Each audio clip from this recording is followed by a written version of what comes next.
ಕಾರ್ಯಕ್ರಮಗಳಿದೆ, ಏನೇನೆಲ್ಲ ಸವಲತ್ತುಗಳು ಸಿಕ್ಕುತ್ತೆ ರೈತ ಬಾಂಧವರಿಗೆ ಅಂತಕ್ಕಂಥ ವಿಚಾರಗಳನ್ನ ಇವತ್ತು ನಾವು ಫೋನಿನ್ ಕಾರ್ಯಕ್ರಮದಲ್ಲಿ ಚರ್ಚೆ ಮಾಡುವ. ರೈತರು ಅವ್ರದ್ದು ಏನು ಸಮಸ್ಯೆಗಳಿದೆ ಅಂತ ಹೇಳ್ಕೊಂಡ್ರೆ ನಾವು ಪ್ರಾರಂಭ ಮಾಡೋಣ. ಅಭಿನಂದನೆಗಳು ಮೇಡಮ್. ಚಂದ್ರಶೇಖರ್ ಸರ್, ನಿಮ್ಮ ಶುಭ ಹಾರೈಕೆ. ನಮಸ್ಕಾರ ಎಲ್ಲ ನಮ್ಮ ರೈತ ಬಾಂಧವರಿಗೆ. ಈ ಒಂದು ಅದೇ ರೀತಿ ಈಗ ನಮಗೆ ಭೂಮಿಗಳಿಗೆ ಏನು ಸತ್ವ, ನಮ್ಮ ಮಣ್ಣಿನ ಫಲವತ್ತತೆ ಜಾಸ್ತಿ ಮಾಡಲಿಕ್ಕೆ ನಮಗೆ ರಾಸಾಯನಿಕ ಗೊಬ್ಬರ ಇದ್ರದ್ದು ಒಂದನೇ ಇದಲ್ಲ, ರಾಸಾಯನಿಕ ಗೊಬ್ಬರಗಳು ಅಂದರೆ ಇಲಾಖೆಯಲ್ಲಿ ಇದಿರಲ್ಲ, ಬಟ್ ಏನು ಹೊರಗಡೆಯಿಂದನೇ ತಗೊಳ್ಬೇಕಾಗುತ್ತೆ. ಬಟ್ ಇಲ್ಲಿ ನಮ್ಮಲ್ಲಿ ಏನು ನಮ್ಮ FNS ಯೋಜನೆ ಇದೆ, ಅದರಲ್ಲಿ ನಮಗೆ ಮೈಕ್ರೋ ನ್ಯೂಟ್ರಿಯೆಂಟ್ಸ್, ಲಘು ಪೋಷಕಾಂಶಗಳು. ಈಗ ನಮಗೆ ಒಂದು ನಾವು ಯಾವ ರೀತಿ ಊಟ ಮಾಡ್ತೀವಿ, ಊಟದ ಜೊತೆಗೆ ಅನ್ನ ಇರುತ್ತೆ, ಸಾಂಬಾರು ಇರುತ್ತೆ, ಪಲ್ಯ ಇರುತ್ತೆ, ಉಪ್ಪಿನಕಾಯಿ, ಹಪ್ಪಳ ಎಲ್ಲ, ಅದೇ ರೀತಿ ನಮ್ಮ ಗಿಡಗಳಿಗೂ ಸಹ 16 ರೀತಿಯ ಪೋಷಕಾಂಶಗಳು ಬೇಕಾಗುತ್ತೆ. ಸೊ ಅದಕ್ಕೆ ನಾವು ಏನು ಕೇಳ್ತೀವಿ, ಯೂರಿಯಾ, ಪೊಟ್ಯಾಶ್ ಈ ರೀತಿ ಇದ್ರೆ ಅದೇ ರೀತಿ ಲಘು ಪೋಷಕಾಂಶಗಳು, ಜಿಂಕ್ ಸಲ್ಫೇಟ್ ಇರ್ಬೋದು, ಜಿಂಕ್ ಇರ್ಬೋದು, ಅಥವಾ ಬೋರಾನ್ಗಳು ಇರ್ಬೋದು, ಬೇರೆ ಬೇರೆ ರೀತಿಯ ಇಂಥವು 16 ರೀತಿಯ ಪೋಷಕಾಂಶಗಳು ಬೇಕಾಗುತ್ತೆ. ಸೊ ಲಘು ಪೋಷಕಾಂಶಗಳನ್ನು ಸಹ ನಾವು ಇಲಾಖೆಯಲ್ಲಿ 50% ಸಹಾಯಧನದಲ್ಲಿ ರೈತರಿಗೆ ನಮ್ಮ ರೈತ ಸಂಪರ್ಕ ಕೇಂದ್ರಗಳ ಮುಖಾಂತರ ನೀಡ್ತಾ ಇದ್ದೀವಿ. ನಮಸ್ತೆ ರಾಜೇಂದ್ರ ಪೂಜಾರಿ ಅವರು. ನೀವು ಹೇಳಿದ ಕೇಳಿ ನಿಜವಾಗ್ಲೂ ಖುಷಿ ಆಯಿತು. ಯುವಜನತೆ ಕೃಷಿ ಹತ್ರ ಒಲವು ತೋರಿಸ್ತಾ ಇರ್ತಕ್ಕಂಥದ್ದು ಬಹಳ ಸಂತೋಷದ ವಿಚಾರ. ಬಟ್ RTC ಇಲ್ಲ, ಅವರು ಕೃಷಿ ಮಾಡ್ತಾ ಇದ್ದಾರೆ, ಸಂತೋಷ. ಬಟ್ ಅದೇ ಸೌಲಭ್ಯಗಳನ್ನ ಪಡಿಬೇಕಂದ್ರೆ ಕಡ್ಡಾಯವಾಗಿ RTCಗಳು ಇರಲೇಬೇಕು. ಮತ್ತು FID ಅಂತೇಳಿ ಒಂದು ರೈತರ ಗುರುತಿನ ಸಂಖ್ಯೆ ಏನಿರುತ್ತೆ ಅದು ಕೂಡ ಇರಲೇಬೇಕಾಗತ್ತೆ ಸರ್. ಇದು ಪಾಲಿಸಿ ಮ್ಯಾಟ್ರ್ ಆಗಿರೋದ್ರಿಂದ ಅದು ಏನು ಮಾಡ್ಲಿಕ್ಕಾಗಲ್ಲ.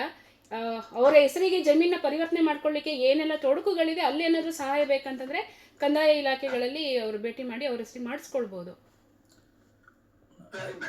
ನಮಗೆ ಉಳುಮೆ ಮಾಡ್ಲಿಕ್ಕೂ ಸಹ ಉಳುಮೆ ಭೂಮಿ ಸಿದ್ಧತೆ ಉಪಕರಣಗಳು, ಅದು ಟ್ರ್ಯಾಕ್ಟರ್ ಇರ್ಬೋದು, ಪವರ್ ಟಿಲ್ಲರ್ ಇರ್ಬೋದು, ಅದೇ ರೀತಿ ನಮಗೇನು ರೋಟೋವೇಟ್ರ್ ಇರ್ಬೋದು, ಕಲ್ಟಿವೇಟ್ರ್ ಇರ್ಬೋದು, ಎಲ್ಲವನ್ನೂ ಸಹ ಇಲಾಖೆಯಲ್ಲಿ ಯಾಂತ್ರೀಕರಣ ಇದರಲ್ಲಿ ಸಬ್ಸಿಡಿಯಲ್ಲಿ ಸಿಗುತ್ತೆ.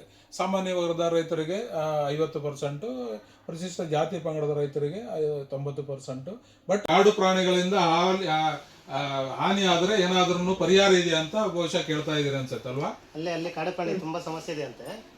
ಈಗ ಅವ್ರದ್ದು ಕ್ವಶನ್ ಬಹುಶಃ ಈಗ ನಾನು ಹೇಳಿದ್ದೇನೆ ಆಗಿದ್ರೆ, ಈಗ ಒಂದು ಏನಂತಂದ್ರೆ, ಈಗ ಪರಿಹಾರಗಳನ್ನ ಕೊಡುವಾಗ ಬೆಳೆ ಹಾನಿ ಆದಾಗ, ಈಗ ತೋಟಗಾರಿಕೆ ಬೆಳೆಗಳು ಇರ್ಬೋದು ಅಥವಾ ಕೃಷಿ ಬೆಳೆಗಳಿರ್ಬೋದು, ಕೃಷಿ ಬೆಳೆ ಈಗ ಭತ್ತನೇ ಬೆಳೆದು ಅವರು ಏನಾದ್ರು ಹಾನಿ ಆಗಿದ್ರೆ, ಸೊ ಅದು ಕಾಡು ಪ್ರಾಣಿಯಿಂದ ಹಾನಿ ಆದರೆ, ಸೊ ಅಲ್ಲಿ ಜಂಟಿ ಸಮೀಕ್ಷೆ ಮಾಡ್ತಾರೆ. ಕೃಷಿ ಇಲಾಖೆ ಮತ್ತು ಅರಣ್ಯ ಇಲಾಖೆಯವರು ಜಂಟಿ ಸಮೀಕ್ಷೆಯನ್ನು ಮಾಡ್ತಾರೆ. ಜಂಟಿ ಸಮೀಕ್ಷೆಯನ್ನು ಮಾಡಿ ಪರಿಹಾರ ಅಂತೂ ಯಾವುದೇ ಕಾರಣಕ್ಕೂ ಕೊಡುವುದಿಲ್ಲ.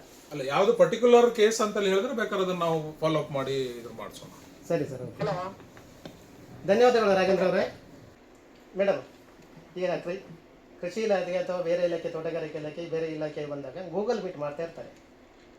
ಈಗ ಗೂಗಲ್ ಮೀಟಲ್ಲೇ ಇರ್ತಾರೆ ಎಲ್ಲರೂ. ಸಾರ್ವಜನಿಕ ಸ್ಪಂದನೆಗೆ ಅವಕಾಶ ಇರುವುದಿಲ್ಲ ಅಲ್ಲಿ, ಅಂದರೆ ಮಾತಾಡ್ಲಿಕ್ಕೆ ಆಗುದಿಲ್ಲ. ಗೂಗಲ್ ಮೀಟಲ್ಲ, ಫೋನಲ್ಲೇ ಇರ್ತಾರೆ ಅವರು.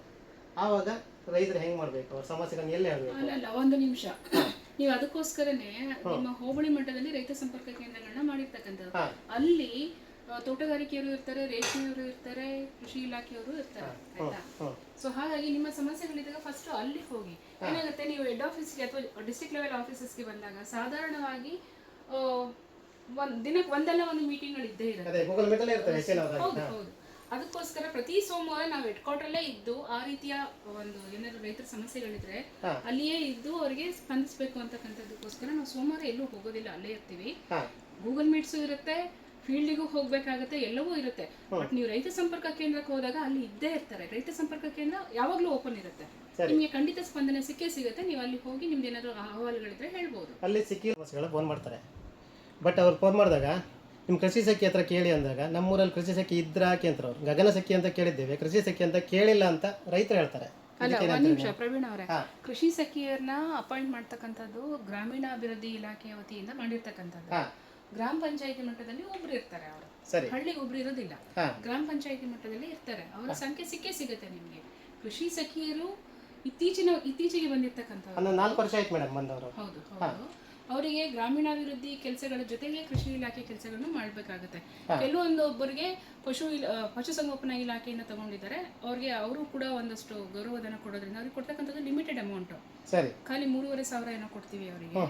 ಎಲ್ಲ ಇಲಾಖೆಗಳನ್ನ ಕೂಡ ಅವರು ಒಂದು ಸಂಪರ್ಕ ಕೊಂಡಿಯಾಗಿ ಕೆಲಸ ಮಾಡ್ತಾ ಇರ್ತಾರೆ. ಅವ್ರನ್ನ ಎಷ್ಟು ಎಫೆಕ್ಟಿವ್ ಆಗಿ ನಾವು ಬಳಸ್ಕೊಳ್ಬೇಕೋ ಅಷ್ಟು ಎಫೆಕ್ಟಿವ್ ಆಗಿ ಬಳಸ್ಕೋಬೇಕು. ಎಲ್ಲ ಹಳ್ಳಿಗಳಲ್ಲಿ ಪ್ರತಿಯೊಬ್ಬರು ನನ್ನ ಕ್ವಶನ್ ಅಂದರೆ ರೈತರಿಗೆ ಅವ್ರ ಪರಿಚಯನೇ ಇಲ್ಲ, 4 ವರ್ಷ ಆದರೂ ಮೇಡಮ್, ನಾನೊಬ್ಬ ಕೃಷಿಕನಾಗಿ ತಮ್ಮ ಹತ್ರ ಕೇಳೋದು, ನಾನು ಕೃಷಿ ಭೂಮಿಯಲ್ಲಿ, ಕೃಷಿ ಭೂಮಿಯ ಪಕ್ಕದಲ್ಲೇ ಒಂದು ಕೃಷಿಗೆ ವಿರೋಧವಾಗತಕ್ಕಂತ ಒಂದು ಚಟುವಟಿಕೆ ನಡೆಯುವಾಗ ಕೃಷಿ ಇಲಾಖೆಯ ಒಂದು ಕಾರ್ಯವೈಖರಿ ಹೇಗಿರುತ್ತೆ? ಏನ್ ಮಾಡ್ಬೇಕು ಅವರು? ಅಂದ್ರೆ ಎಂತ ಚಟುವಟಿಕೆ ನಡೀತದೆ ಸರ್? ಪ್ರಶ್ನೆ ಅರ್ಥ ಆಗಿಲ್ಲ, ಪ್ರಶ್ನೆ ಅರ್ಥ ಆಗಿಲ್ಲ. ನನ್ನ ಕೃಷಿ ಭೂಮಿ ಸುತ್ತಮುತ್ತಲ ಕೃಷಿ ಭೂಮಿ ಇದೆ. ಕೃಷಿ ಭೂಮಿಯ ಮಧ್ಯದಲ್ಲಿ ಒಂದು ಕ್ರಷರ್, ಒಂದು ಗಣಿಗಾರಿಕೆ ಆಗುತ್ತೆ. ಇದಕ್ಕೆ ಕೃಷಿ ನೀತಿಯ ಪ್ರಕಾರ ಕೃಷಿ ಭೂಮಿಯಿಂದ ಇಂತಿಷ್ಟು ಮೀಟರ್ ಒಳಗಡೆ ಇದು ಮಾಡಬಾರ್ದು ಅಂತ ಏನಿರುವುದಿಲ್ವಾ? ಅಂದ್ರೆ ಗಣಿಗಾರಿಕೆ ಮಾಡಲಿಕ್ಕೆ ಕೃಷಿ ಭೂಮಿಯಿಂದ ದೂರ ಇಟ್ಟು ಮಾಡಬೇಕಂತ ಏನು ಗೈಡ್ಲೈನ್ಸ್ ಇದೆಯಾ ಅಂತ ಕೇಳ್ತಿದ್ರು ಅವರಾಗಿ.